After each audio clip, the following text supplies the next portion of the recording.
Imagine a festival where thousands of people drank until they collapsed, believing that this act would save humanity.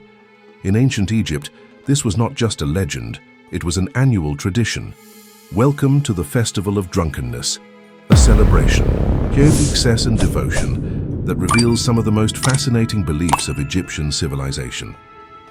The myth behind the festival. To understand this tradition, we must go back to a crucial myth in Egyptian mythology. The story tells that the goddess Sekhmet, a fierce and vengeful version of Hathor, was sent by Ra to punish humanity for its disobedience. Consumed by uncontrollable fury, Sekhmet began massacring people indiscriminately. Seeing the destruction, Ra realized that if he did not stop her, no one would survive. The solution? The gods devised a plan. They prepared thousands of jars of beer mixed with red ochre, making it look like blood. Sekhmet, thirsty for destruction, drank a vast amount of the substance and, completely intoxicated, fell asleep. When she awoke, she had transformed back into the benevolent Hathor. Humanity was saved, and in commemoration, the Festival of Drunkenness was born. The celebration in ancient Egypt. Every year during the festival, Egyptians would recreate this divine event in an intense manner. The festival took place primarily at the Temple of Dendera, dedicated to Hathor, where thousands of people participated in rituals and, of course, consumed excessive amounts of beer. The festival began with religious ceremonies, but quickly evolved into a state of mass euphoria and intoxication. Participants believed that becoming completely drunk was an act of devotion to the goddess and a way to relive the myth that had once saved humanity. The cultural significance of alcohol in ancient Egypt. Drinking beer was not just for festivities. It was an essential part of daily life for Egyptians. Beer was considered a gift from the gods and a staple food. It was consumed by all social classes, from pyramid workers to the nobility, and was often used as payment for laborers and servants. Additionally, beer production was so deeply rooted in Egyptian culture that entire breweries were dedicated to its production. Archaeological excavations have uncovered ancient recipes and remnants of large storage facilities where beer was kept for religious events and celebrations. Participation of pharaohs and the elite. Although drunkenness was common among the people, the nobility and pharaohs also participated, albeit in a more controlled manner. Records indicate that the elite celebrated Hathor with private temple festivals, where wine, a more expensive and prestigious drink, played a central role. However, the Festival of Drunkenness was one of the rare occasions where class barriers seemed to dissolve, uniting the rich and the poor in a collective trance. Excesses and consequences.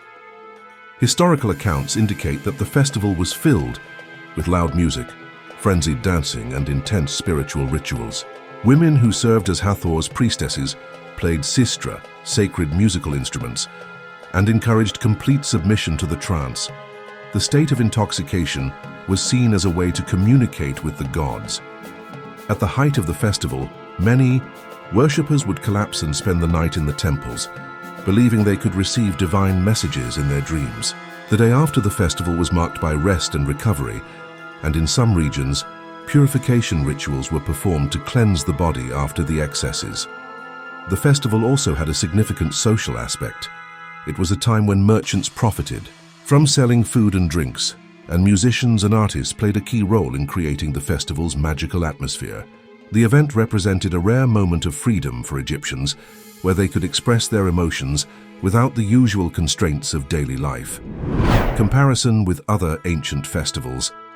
Ancient Egypt was not the only civilization to host festivals based on excessive alcohol consumption.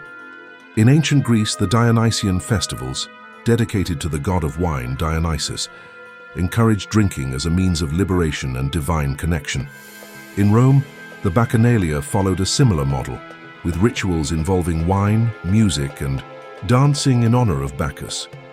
These traditions show that the pursuit of ecstasy through drinking was a common practice in many cultures throughout history. Did the festival survive?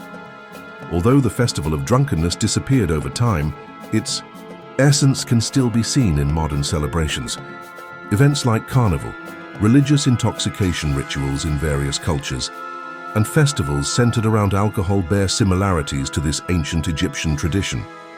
Interestingly, some scholars suggest that aspects of contemporary religious festivals may have indirect roots in Egyptian rituals. The symbolism of communion through drink still exists in many cultures, showing that, in some way, the Festival of Drunkenness never completely vanished. The Festival of Drunkenness was far more than just a party. It was a sacred ritual that blended devotion, mythology, and human excesses. Today, it might seem shocking that such an advanced civilization held a festival centered around mass intoxication. But for the Egyptians, it was a legitimate path to connecting with the divine. Now, I want to hear your opinion. Do you think festivals like this should exist today? Or should this kind of tradition remain in the past? Comment below